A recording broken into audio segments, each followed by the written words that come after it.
What are my thoughts on Quantumania? Let's get into it. This is late night, so not a lot of people are going to see it, but that's okay, because I want to give my thoughts anyway. Quantumania and its Rotten Tomatoes score are a byproduct of the Endgame effect. The MCU right now is using every single one of the movies, and I'm talking about every single one, to build up a story to Secret Wars and to Kang Dynasty. That is the only way that Thanos is going to be topped. Quantumania was definitely the start of what's coming next for Kang, and honestly, I really liked the movie.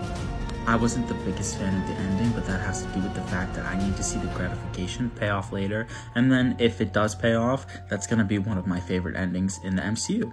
I've seen the theories about Kang and how he got sucked into that multiversal device and how he's going to become the Beyonder, and that's what I'm talking about, is that if that is a moment that is linked to Kang Dynasty, if it's a moment that he is going to turn that Kang into the Beyonder, because Jonathan Majors is playing the Beyonder, then that will be peak.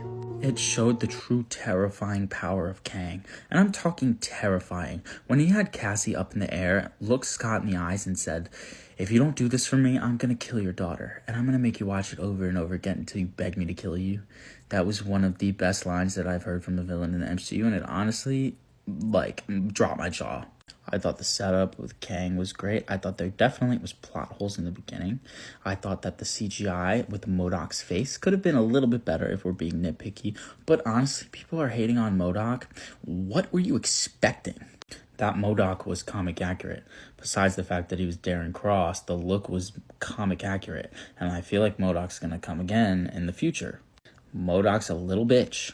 Pardon my French. And he was Kang's a little bitch. He showed what he's capable of technological wise, and then he was a pawn to Kang, and they absolutely showed that. I feel like Scott's journey was great in the movie. I loved the actress for Cassie. I know that people don't like her for whatever reason. I really liked the actress. Again, there were some plot holes and some kind of simplistic dialogue, but on the other hand, it was a very, very solid solo MCU film. And I feel like the MCU is taking away our instant gratification factor to put it towards something else.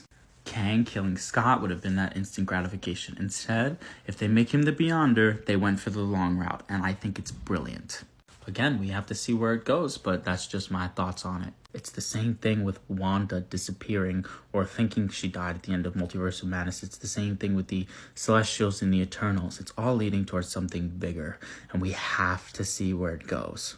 The reason Thanos, Endgame, and Infinity War were so good is because they had 10 years of build-up for it. They're doing the exact same thing right now.